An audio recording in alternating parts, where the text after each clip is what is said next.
Good morning, pregame crew. It is Tuesday, December 7th, 6:26 a.m. Mountain Time, 8:26 Eastern Time. I'm Chart Gal Lori, and you are at the pregame show. We're going to talk about trading. We're going to talk about a lot of fun things related to trading and get our bearings for the day. Audio visual check, please. Hi, Santiago, Blue Dog, Train Man, John, Greg, Topher, John, and I know my Daniel Scott, Ra, George, Veronica, Night Truck, Roger. Hi, Jerome. Thank you, Chuck. How are you? And good morning to you, Veronica and Jerome. Thank you for all the warm wishes that I always get, or warm greetings, I should say. Thank you so much. Does anybody have a request this morning? And I'll cover just one chart request, and then we'll jump right into indices, commodities, crypto, and movers and shakers of the day. We got a nice bounce going on, but will it continue? Perfect. Thanks, Blue Dog. I appreciate it. I'll go over Amazon right now.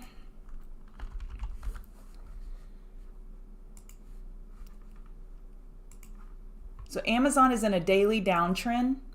Amazon is in a weekly uptrend. So we have a weekly inside bar. We are still within last week's range. Man, I didn't even see that I just noticed that. And I have Amazon pulled up at all times. How did I miss that? The weekly double bottom by 69 cents. What a beauty. So the question, is it a dead cat bounce? So from the high of this move to the low so far, 3,500, which is where we are, is a 0.382 retrace. Let me draw it for you here. So it could be a bear flag if we can't get over 3,500 decisively. And what you want to watch for is hourly trend changes. You want to get that higher low and then come clear the high of day. And that would be a big statement by the Amazon bulls. Beautiful bounce yesterday. Gosh, look at that. 9 cents. How did I not see that? Beautiful. So right now it's too hard to tell, John, if this is a dead cat bounce, because let me write it out. Go to the daily, clear this off. So I classify a dead cat bounce bear flag. If it's a real bounce, meaning bulls are buying, bears are covering, but bulls are also buying, that would be a 50% retrace. It's always about the size of the pullback or size of the bounce that tells you who's doing what. So in this situation, it's typically bears covering only. In this situation, it's bears covering plus bulls buying. So that's how you can tell the difference. And this is a healthy bounce. And then you would expect on a pullback to get a higher low. On a dead cat bounce, there's just no oomph behind it. How do you say that or spell that? Oomph. Yeah, Night Truck. Thanks. Everyone hit the like button, please. Hi, Karkuki. Did you trade LRC? I just posted an LRC trade in the room. So LRC had this huge move. I was actually looking at it on the 5 and 10 minute. You could really see it. When you get these big outsized moves and you get this big pullback from a lower low and you V up. So in this case, it's somewhat of a broadening formation because we broke the high over here, but only by a penny, and we pulled back. So I just posted this setup in the room trying to mute my iPad. I just posted the setup in the room a few minutes ago, and that's what the beauty of being in a community is. Let me show you. LRC 15-minute top fish setup, scouting a potential lower high. So I posted that 33 minutes ago, and we've gotten some good gains out of it. People got the trade. So that's what we do at Chart Guys. We teach technical analysis. We teach you how to fish. We don't necessarily give you fish every day. We teach you how to fish, which is actually a lot more useful for you. All right, let me pull this up over here. I had my Tesla. I have a little gamma squeeze education today and a little instrument education today. I hope it's helpful. I hope you slept well. I hope you're doing wonderful. Hi, hey man, Dan and John. It's 8:30 Eastern. Let's get started. I'm Chart Gal Lori. I'm part of the Chart Guys community. We teach technical analysis. So we have a wonderful community. We have different chat rooms, whatever your interest may be in trading, we have a room for it, 99% guaranteed. So what I do here every morning is indices. I look at the market, what happened overnight. I always say it's like the puzzle pieces were dumped on the floor overnight, and I have to pick the pieces up and put it back together and kind of give you a layout of what I'm seeing. Of course, the minute the microphone shuts off, we get new data that comes into the market and things change. It's constantly evolving, and we have to adapt and be very agile.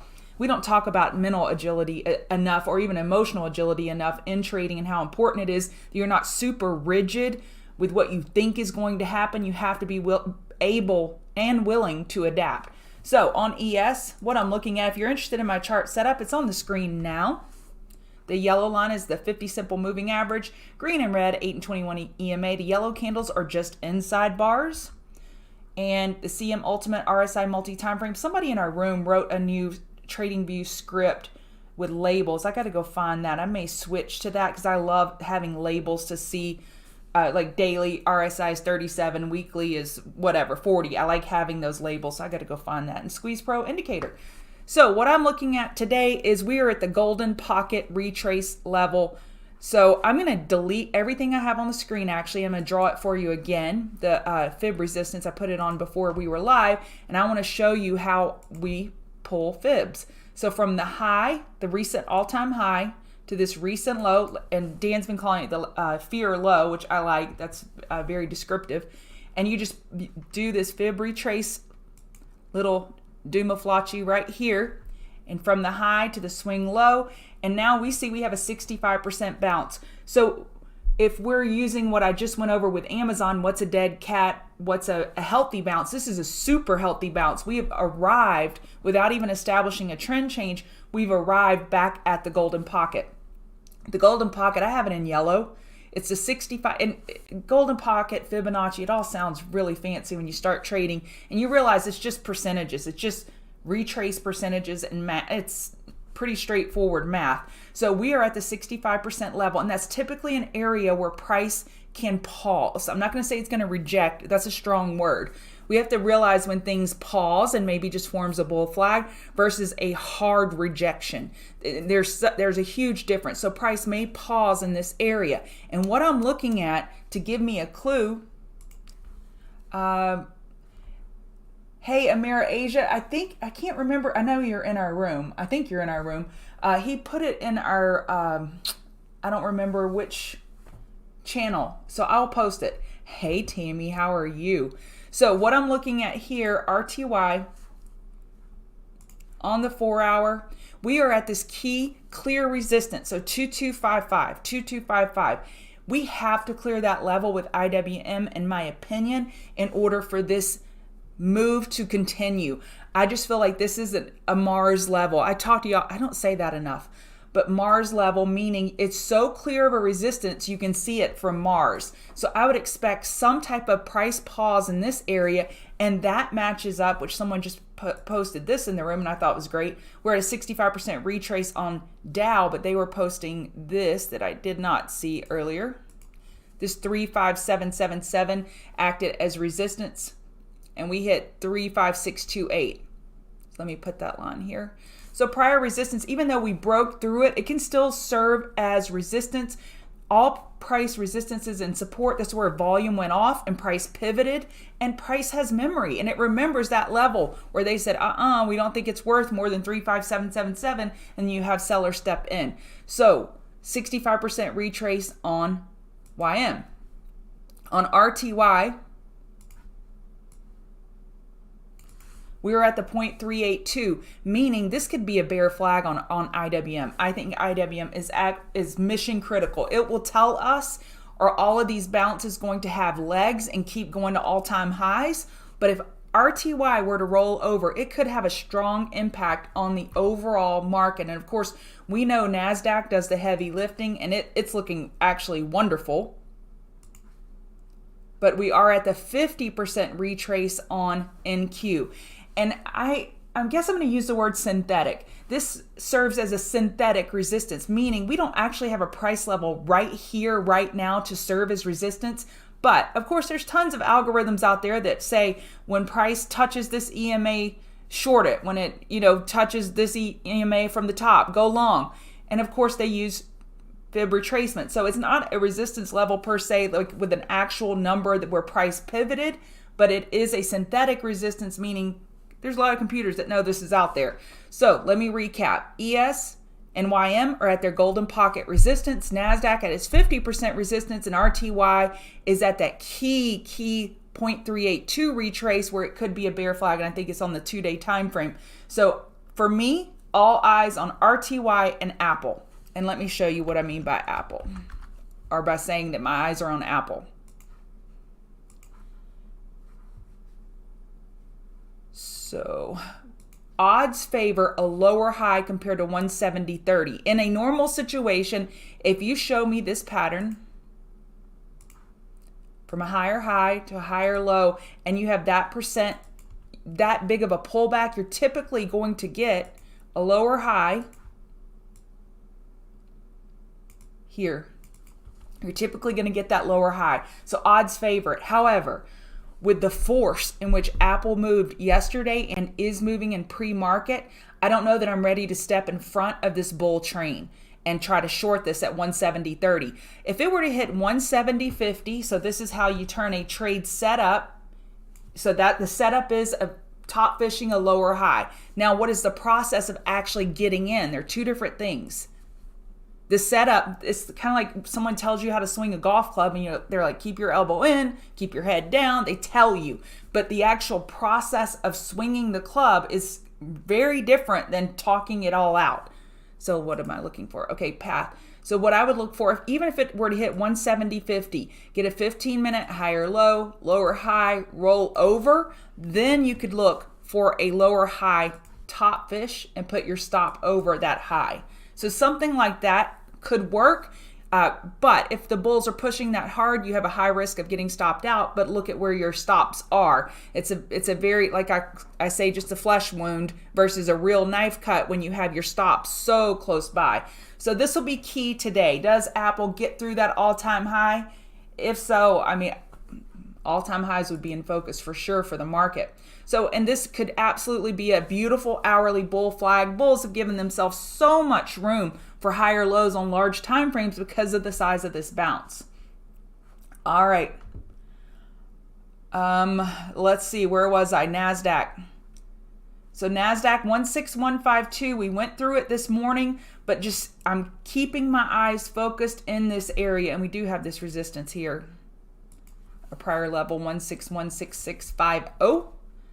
And your support on shorter time frame 1611275. This is a huge move. So if you study market internals, and I have not watched Lamont's video yet, but he did a video for TCG members only on market internals yesterday, and he's amazing, so I can't wait to watch that. When we are watching our market internals, when we open up, let me show you, tick.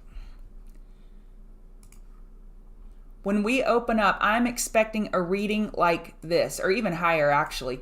So I'm expecting it to spike up. So I hope that these opening ticks, a lot of times they're faded. So then the market kind of pulls back a little bit, and then it can tell you where it's going to go the rest of the day. That initial opening tick does not tell me a lot at all. So I always talk to you about sustained ticks above 600, that's typically a trending day bullish. Sustained ticks below 600, typically a trending day bearish, and watching that 8 EMA on the 5-minute time frame and that zero line and where it is in relation to the zero line tells me a lot about the market. But I haven't told y'all I disregard opening ticks, so I pay no attention to them whatsoever. So, and if it's really, really, really large tick to the upside or downside, typically you can take the inverse of that trade and short ES, for example, or NQ. And if it's extreme to the downside, you can do the opposite and bottom fish the indices. So the opening tick is not that important. So today it'll be really important for me, once these initial ticks, they're over with, are we getting sustained ticks over 600? We have a beautiful setup today for a trend day if we can just kind of open up, get our feet under us, and then I'll be looking at market internals to see, can the bulls keep it going, or is it time for the bears to step in? Gun to head, if you say, Lori, you have to choose right now, right now, I would definitely be looking short this morning because we are at all of these synthetic resistances and actual resistances. All right, RTY. Thank you, MG. And I don't say thank you to the mods enough, but I hope you know how much I truly appreciate you. So RTY, we're looking for a potential lower high compared to 2255. And that's probably on the 12-hour time frame. Yep, 12-hour time frame. So I'm looking for a lower high here on this 12-hour chart compared to 2255 on RTY. YM, we're running up. I don't want to look at the 12-hour on that one. So we're at that retrace, and Dow is much stronger than everything else. Even though it's only having a 1% bounce, if you look over here, you can see the percentage of these bounces, but where it is on the chart, it's definitely had a healthier bounce than all of the other indices. And of course, RTY has been the weakest. If Apple can go, I bang the table every week. Apple, $2.7 trillion market cap. It's equal to all of RTY. Apple's market cap is equal to every single company, 2,000 companies that are in the Russell. You add up their entire market cap, it's approximately equal to Apple's market cap. Just always remember that. If Apple is charging, it's hard. It is super hard for the market to roll over. It gives us so many clues.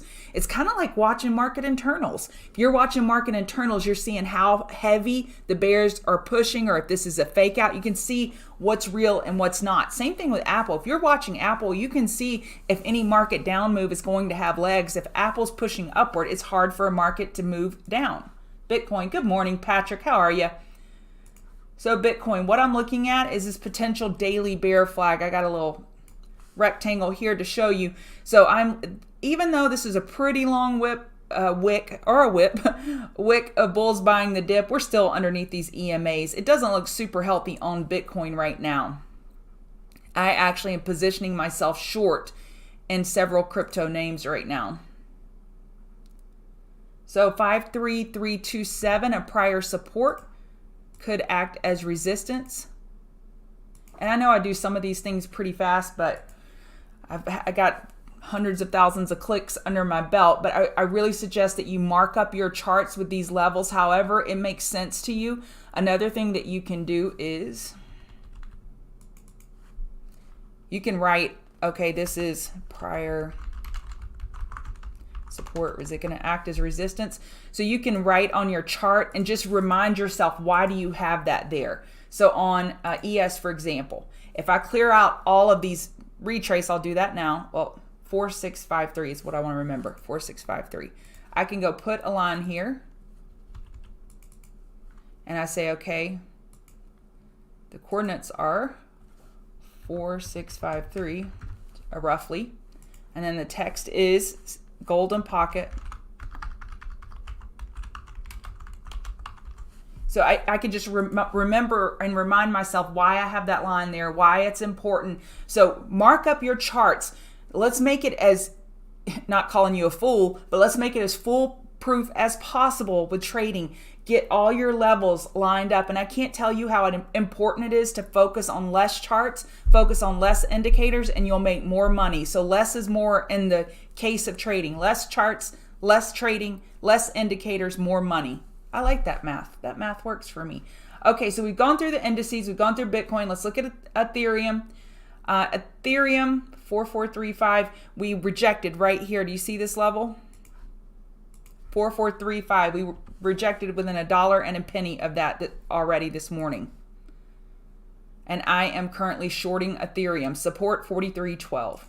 All right, now I'm going to go over instruments. So if we were a carpenter, we would have to show up to the job with the right tools or we wouldn't be able to get the job done.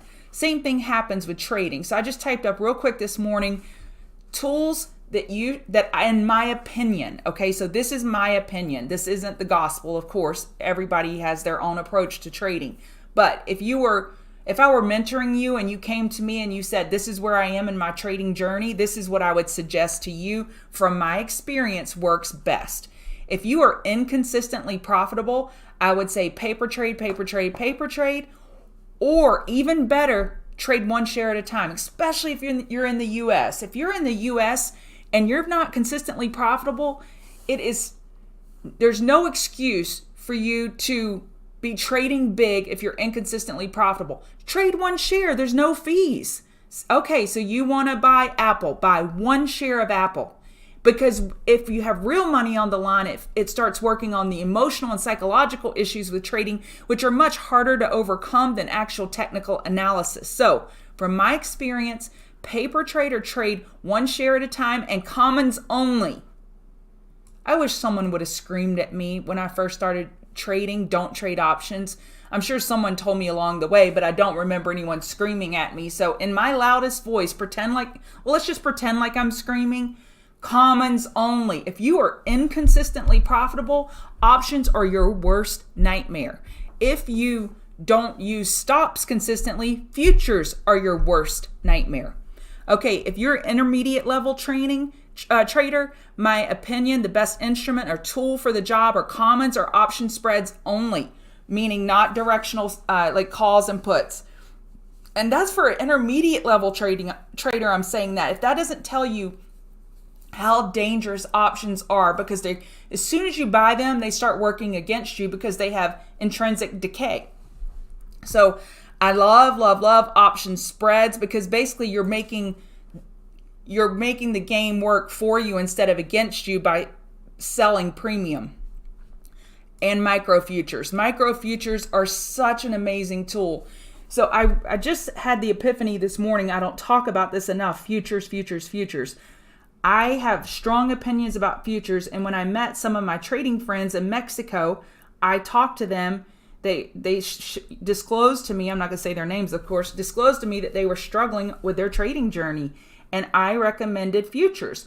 Micro futures change the game. It is an absolute game changer because it's a leveraged instrument, and you can get wonderful gains without a lot of exposure.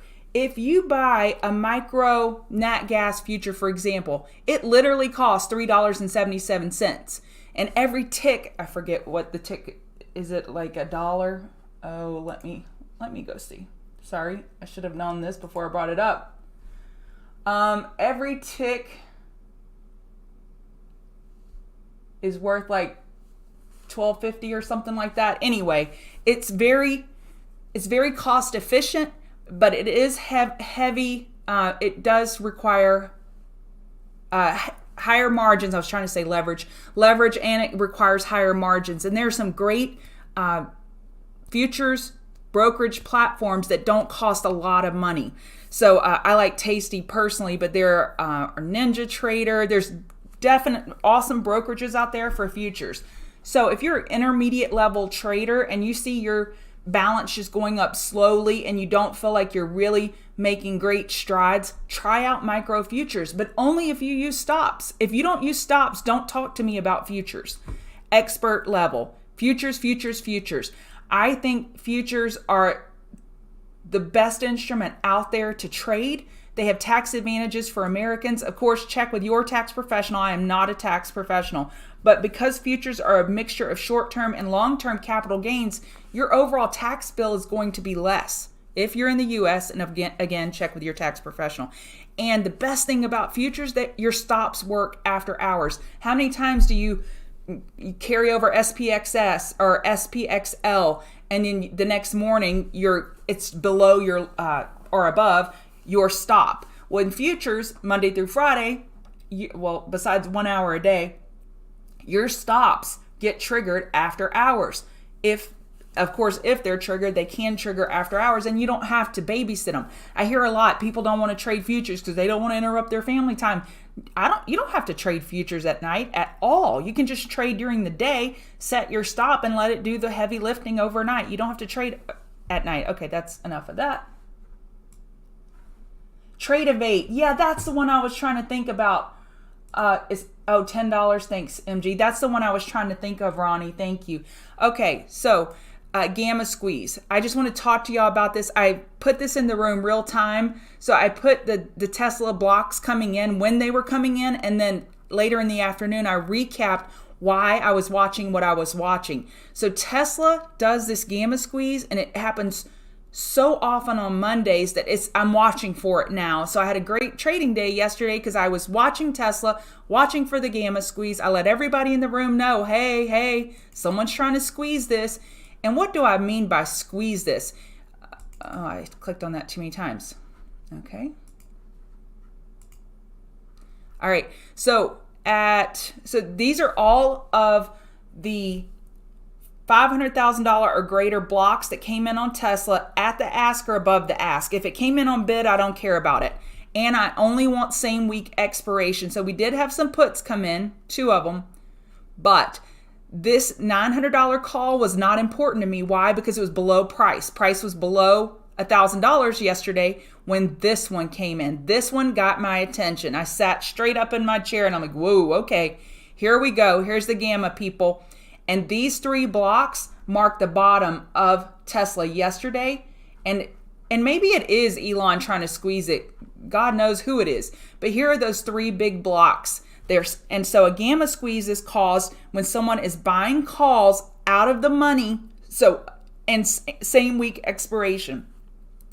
Because the market makers have to buy commons to back up all of these options they're writing, and that causes price to go up. So these 3 blocks came in at these 3 times, and we were in the room, a lot of us were, and got this huge move up. And of course, this morning it's having a great move. So I just want to talk to you about a gamma squeeze, what causes it, and be on the lookout on Mondays for Tesla to do that funny thing. All right, gold. Man, I'm already out of time and haven't even gone over movers and shakers yet. Dan will be live in the room in 8 minutes. Gold is rejecting. We had some type of news this morning. It wasn't a big economic news, but we did have some type of numbers. Resistance 1785, 1786, and now the next support 1766. I have no desire for gold with dollar being in a potential bull flag. Let me show you. Here on the weekly potential bull flag, I have no desire in gold. So oil, we have API estimates today at 4:30 Eastern. Yeah, 4:30 Eastern. I always have to think about it, so don't forget that. Oil, an inside bar, but I actually like a short on oil in this area. Right here against 72.93, looking for a lower high compared to 72.93. So I'll be watching that. We have regular inventory tomorrow at 10:30 Eastern, so I'll be very careful, but oil could be entering short area. Nat Gas getting slaughtered. 381 resistance and then support 363. We bottom fished it in the room yesterday. Nat Gas is just really having a hard time getting up off the mat. Daily is not oversold, so don't forget that. Bro. This name, last time I had a Queen of the Mountain set up on Bros, it didn't work and it frustrated me. I think it was this inside bar here, I'm not sure. So I haven't looked at it in a while, but this morning I saw some news that got my attention. Not news related to the stock, but the stock float, 29% a short interest, and it's up a little bit this morning. So over 47.55, which it is in pre-market, doesn't have a ton of pre-market action yet. I would be interested in a long on Bros with this short interest. You see over 47.55 here. But I would want some type of high-low bar setup. I need to be able to manage risk because this spread, look at the spread. This is the spread in pre-market, but even during regular trading hours, it has a pretty wide spread. So I have to be able to protect against that. So I like Bros to the long side, especially with a short interest. It may be finding a temporary bottom. Clorox popped on the Omicron, or however you say it, variant news. Every time we got a variant news headline, it popped, which it did that here. The height of COVID, right there in July of 2020. And so right now, so we're at the top of this short daily uptrend. And typically you find a diamond bearish reversal candle at the top of an uptrend because it's a reversal pattern. So what I would look for is some type of EQ over here and for it to roll over. It has daily inside bar resistance is at 169.58, support 167.15. We're opening up in the middle of that range. Remember, we need the market. It would be nice if the market were to roll over in order to help this bearish setup on Clorox. Intel, they announced their EV business. They are right up here at this 5607 resistance. They hit 5615 this morning. I posted that in the room. It was an awesome short right there. It broke it by 8 cents and down. However, I'm still expecting Intel to have some great volatility today to the upside and or downside. So I don't know how much of this news was already known by the market. It seems like it wasn't known for it to have this type of reaction. But remember, we're going right up into that high before they got whacked on earnings. So right now it's a short. Below 56.15, it's a short. And above 56.15, it could really get even more legs. Oh, gosh. You know, I have really, you know, you've made it when?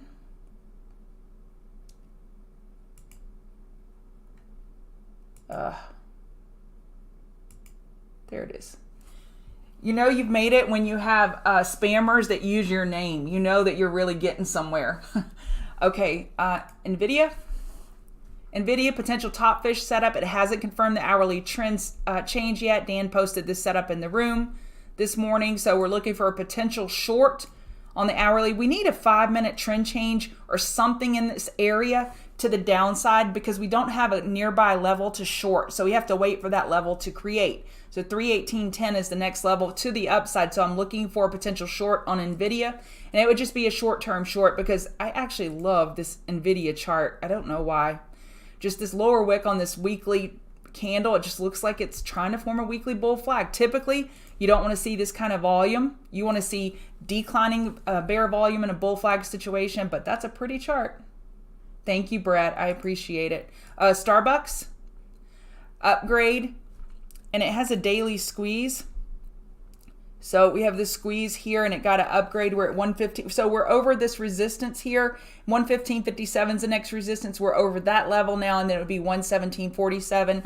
So Starbucks getting a little giddy up and go. It could be a nice buy on a pullback. Again, high of low bar setup. I would not at open. How many times have y'all bought at open and just totally regretted it immediately? So just take your time. I promise you your best trade probably not going to happen at 9:31 a.m. today. I can put a high odds on that as well. Some of you may crush it, but okay. Spot. Okay, Spot is trying to make me out to be a liar. So resistance 2325. Okay, this is busted. This trade is busted since I posted it. This was a potential daily bear flag with a daily inside bar. So we had this bear flag here, but up at 239, this setup has changed. The inside bar essentially should break bull in regular trading hours with this type of gap up. So this one is busted since I put it on here a couple hours ago. THC, double daily inside bars, double Ds, resistance 72.86, support 70.43. I don't have a bias as to how this will break. It's tight enough that you could probably play the break. But if the market starts consolidating, I would assume that this would break to the downside. Tesla. Yeah, hit the like button. Every time you hit the like button, spammers go away. So yeah, do that. Thanks, MG. Resistance 1049.29. And don't forget this level over here. Really important level, 1056.65. This prior support could serve as resistance this morning on Tesla.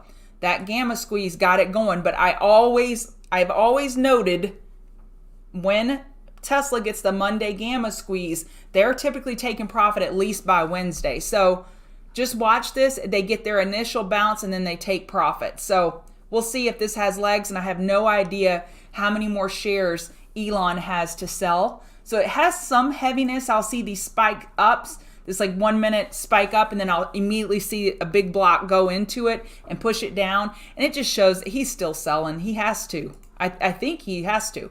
But this could be a monthly bull flag. This chart, I'll say it every day until it's no longer true. This is one freaking strong chart.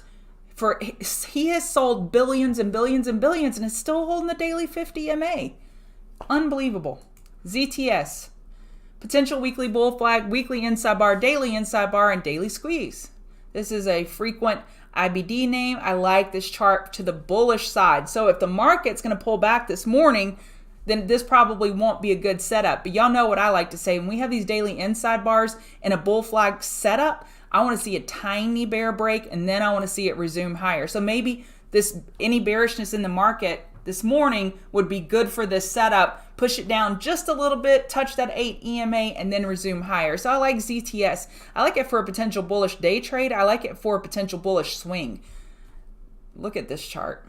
Is this for animals, I think? It says pharmaceutical, but I think it's pharmaceutical for animals. Look at that chart. How pretty is that? All right. PayPal.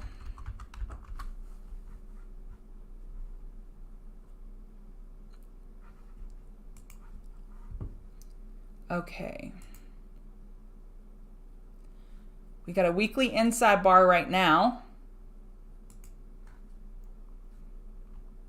I like it. Who asked about this? Oh, you're welcome, Scott. Hey, Links, I like PayPal. I do. I'm a squeeze. I was about to say, never mind. I like this. Over 189.24, your next resistance would be 191. I like this chart a lot, actually.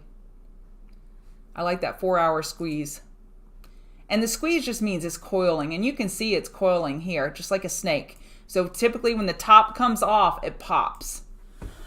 All right, that's it for me. Thank you for joining me. Dan is live now. Oh my gosh, I went so long. All right, TCGers, I'll see you in the room. Hit the like button, hit the subscribe button, hit the notify button, and use stop losses.